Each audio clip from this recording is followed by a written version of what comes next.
আল্লাহর নবী সাল্লাল্লাহু আলাইহি সাল্লাম বসে আছেন, বুখারী শরীফের হাদিস। একজন সাহাবী এসেছেন, ইয়া রাসূলুল্লাহ, আমি হালাতে রোজায়, রোজার অবস্থায় দিনের বেলা আমার স্ত্রীর সাথে সাক্ষাৎ করে ফেলেছি, হুজুর আমার শাস্তি কি? তো রাসূল পাক বলছেন, তোমাকে 60টা রোজা রাখতে হবে, কন্টিনিউ 2 মাস। সাহাবী বলছেন, হুজুর কত কষ্ট করে 1 মাসে রোজা রাখতে রাখতে এই অবস্থা, তাহলে 2 মাস কি রাখতে পারি? তো রাসূল পাক বলছেন, 2 মাস যদি রোজা না রাখতে পারো তাহলে 60টা মিসকিনকে 2 বেলা পেট ভরে খাবার খাও। নাকি হুজুর, এটাই তো মশলা। নবী বলছেন 60টা রোজা রাখো, আর 60টা রোজা রাখতে রাখতে আপনি একটা রোজা ছেড়েছেন, সুস্থ শরীর আছে ধরেননি, একটা রোজার বদলে 2 মাস রোজা রাখতে হবে। 2 মাসের মধ্যে 59 দিন রাখলেন, একদিন রাখলেন না, আবার ঘুরিয়ে 60টা রোজা রাখতে হবে। এত বড় শাস্তি! সাহাবী বলছেন, হুজুর ক্ষমতা নাই। রাসূল পাক বলছেন, 60 জন মিসকিনকে 2 বেলা পেট ভরে খাবার খাওয়াও, তোমার কাফারা আদায় হয়ে যাবে। এটাই হচ্ছে দুটো অপশন। সাহাবী বলছেন, হুজুর 60 জন মিসকিনকে খাওয়ানোর মতন অর্থ আমার নাই। এমনি সময় নবীর সামনে খেজুর পেশ করা হলো। আল্লাহর নবী খেজুরটি দিচ্ছেন ওই সাহাবীকে যে সাহাবী রোজা ভঙ্গ করেছিলেন। শাস্তি কি? 2 মাসের রোজা রাখো, নচেত 60টা মিসকিনকে খাবার খাওয়াও। এই সাহাবী বসে আছেন, আল্লাহর নবী বলছেন, যখন তুমি 2 মাস রোজাও রাখতে পারবে না, মিসকিনকে খাবারও খাওয়াতে পারবে না, এই নাও খেজুরের ডেকচি, এই খেজুরের ডালি নিয়ে যাও, আর তোমার এলাকার মদিনার গরিব গারবাকে বন্টন করে দাও, আল্লাহ তোমার কাফারা আদায় করে দিবে। কেউ পারবে এই অপশন দিতে? 60টা রোজা রাখতে হবে না, 60টা মিসকিনকে খাওয়াতে হবে না, এই খেজুর নিয়ে গরিব গারবাকে বন্টন করে দাও, তোমার কাফারা আদায় হয়ে যাবে। সাহাবী বলছেন, ইয়া রাসূলুল্লাহ, মদিনাতে আমার চাইতে বড় গরিব আর কেউ নাই। মানে রোজা তো ছেড়েছেন, 60টা রোজা রাখতে পারবেন না, 60 জন মিসকিনকে খাওয়াতে পারবে না, আবার খেজুরটি যেন নিজের বাড়িতে থেকে যায়, এই লাইন সাহাবা করছেন। বুঝতে পারছেন?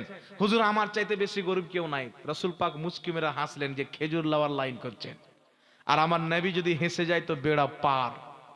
একজন বুড়ি এসেছেন আমার নবীর দরবারে, ইয়া রাসূলুল্লাহ, আমি নামাজ পড়ি, রোজা রাখি, আমি কি জান্নাতে যাব? তো আমার আপনার নবী বলছেন, জান্নাতে কোনো বুড়ি যাবে না। বুড়ি লাগলো কাঁদতে। বুড়ি যখন কাঁদতে লাগলো, আমার নবী মুচকি মেরে হাসতে লাগলেন। নবী যখন হাসতে লেগেছেন তো বুড়িও হাসতে লেগেছে। যে নবী হাসতে লেগেছেন মানে কাম হয়ে গেল। এই হাসিকে আমার আলা হযরত কত বড় আশিকে রাসূল ছিলেন। ইমামে আহলে সুন্নাত বলছেন, जिसकी तस्कीन से रोते हुए हंस पड़े उस तबस्सुम की आदत पे लाखों सलाम। ইয়া রাসূলুল্লাহ সাল্লাল্লাহু আলাইহি ওয়াসাল্লাম, আমি জান্নাতে যাব না? বুড়ি কাঁদতে লেগেছে, এত কষ্ট করে নামাজ পড়লাম, ঠান্ডার সময়, শীতের সময় ঠান্ডা পানি নিয়ে, আল্লাহ সুবহানাল্লাহ, কাঁদতে লেগেছেন। রাসূল পাক হাসতে লাগলেন। রাসূল বলছেন, মা, জান্নাতে কোনো বুড়ি যাবে না, তবে বুড়িকে আল্লাহ ছুরি বানিয়ে জান্নাতে পাঠাবে, চিংড়ি বানিয়ে, জওয়ান বানিয়ে, যুবতী বানিয়ে জান্নাতে পাঠাবে। জোরে বলেন না সুবহানাল্লাহ। যুবতী বানিয়ে। বুড়ি খুশি হয়ে গেলেন। আল্লাহর নবীকে সাহাবী বলছেন, ইয়া রাসূলুল্লাহ, 60টা রোজাও রাখতে পারবো না, 60 জন মিসকিনকে খাওয়াতেও পারবো না। নবী বলছেন, এই খেজুরটি নিয়ে যাও, তোমার এলাকার গরিব গারবাকে বন্টন করে দাও, তোমার কাফারা আদায় হয়ে যাবে। দুনিয়ার যত মুফতি হোক, যত বড় আলিম হোক, হাফিজ হোক, কারি হোক, ফাতোয়া দেনেওয়ালা হোক, যাকে জিজ্ঞাসা করবেন অপশন মাত্র 2টা, 60টা মিসকিনকে খাবার খাওয়াও বা 60টা রোজা রাখো। এছাড়া কোনো অপশন পৃথিবীর মানুষের জন্য নাই।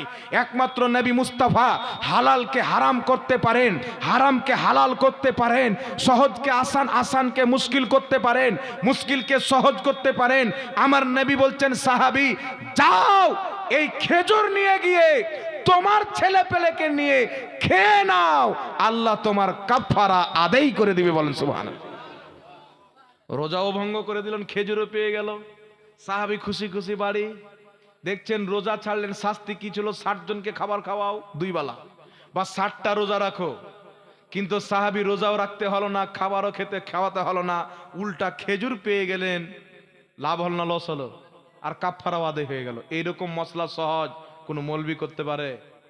হ্যাঁ, এই কেউ করতে পারে? কেউ যদি করতে যায় ঈমান থাকবে না। কোন মৌলবি যদি বলেন সবার জন্য 5 ওয়াক্তের নামাজ ফরজ, আপনার জন্য 2 ওয়াক্তের নামাজ ফরজ, মৌলবি কাফির হয়ে যাবে। কারণ 5 ওয়াক্তের নামাজ সবার জন্য ফরজ, এটা জারুরিয়াতের দিন। 1 ওয়াক্তের নামাজকে কেউ যদি ফরজ না মানে, ওই ব্যক্তি ইসলামে কাফির। কেউ নামাজ ফরজ মানে নামাজ পড়ে না, পাপী, গুনহেগার, মহাপাপী। আর যেই ব্যক্তি নামাজ কি ফরজ মানবে না ওই ব্যক্তি কাফির হয়ে যাবে। কথা আমার বুঝতে পারছেন বাবা? একমাত্র এই পাওয়ার আল্লাহ আমার নবীকে দিয়েছেন। এই জন্য আমরা নবী পাককে মুখতারে কুল মানি, যে সমস্ত জিনিসের পাওয়ার আল্লাহ আমার নবীকে দিয়েছেন। জোরে বলতে হবে সুবহানাল্লাহ। নবী পাক সাল্লাল্লাহু আলাইহি সাল্লাম যেদিন জন্মগ্রহণ করবেন, মা আয়েশা সিদ্দিকা রাদিয়াল্লাহু তাআলা আনহা বলেন, নবী আমার জন্মগ্রহণ করবেন, আল্লাহর হাবিব বলছেন আওয়াজ আসলো, কাবাজা মুহাম্মাদুন আলা দুনিয়া কুল্লিহা। খাসাইসে কুবরার মধ্যে হাদিস ইমাম সিউতি উল্লেখ করেছেন, রাসূল পাক সাল্লাল্লাহু আলাইহি সাল্লামের জন্য আসমান থেকে আওয়াজ আসলো যেই দিন নবী জন্মগ্রহণ করেছেন, কাবাজা মুহাম্মাদুন আলা দুনিয়া কুল্লিহা।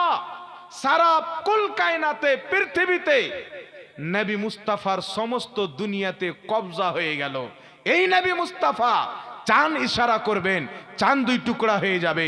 সূর্যকে ইশারা করবেন, ডুবা সূর্য ফিরে যাবে। পাথরকে ইশারা করবেন, পাথর কালমা পড়ে নিবে। গাছকে ইশারা করবেন, গাছ নিজের জায়গা ছেড়ে দিবেন।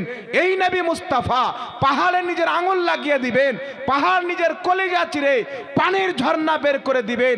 এই নবীর হুকুমত জমিনেও চলবে, আসমানেও চলবে, কবরেও চলবে, কিয়ামতের ময়দানেও চলবে। জোরে বলেন সুবহানাল্লাহ।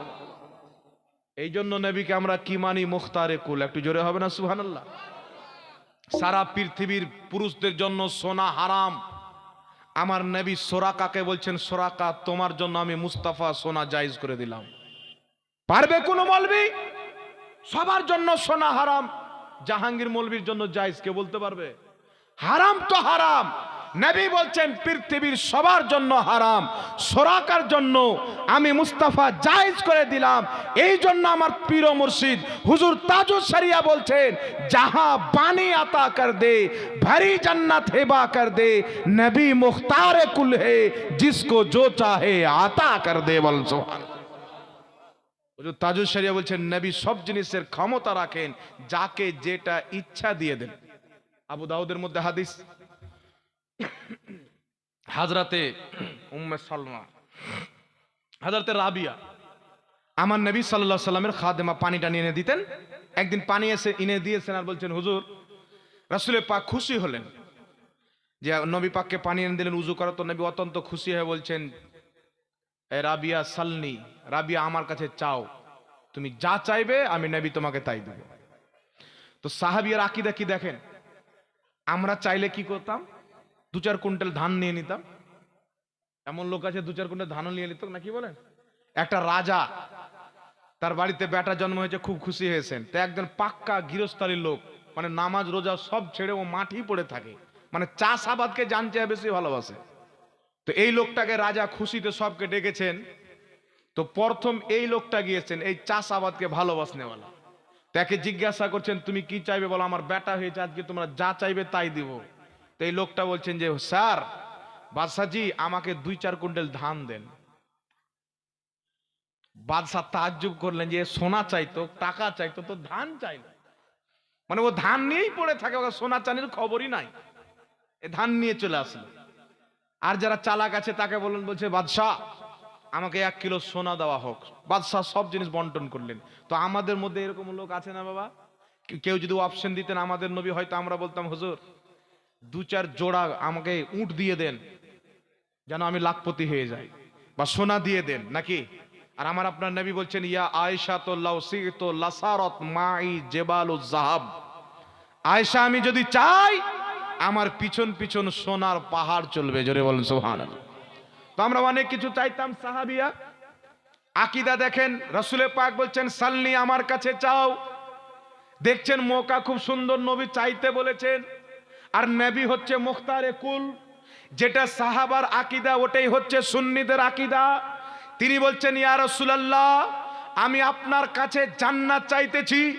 রাসূল পাক সাল্লাল্লাহু আলাইহি সাল্লাম বলছেন আর কিছু? বলছেন জান্নাত চাই, আর জান্নাতে আপনার পরশ চাই, আপনার পাশে থাকতে চাই। নবী পাক বলছেন জান্নাত তুমি তো পাবে, তবে বেশি করে সাজদা করো। জোরে বলুন সুবহানাল্লাহ। সুবহানাল্লাহ।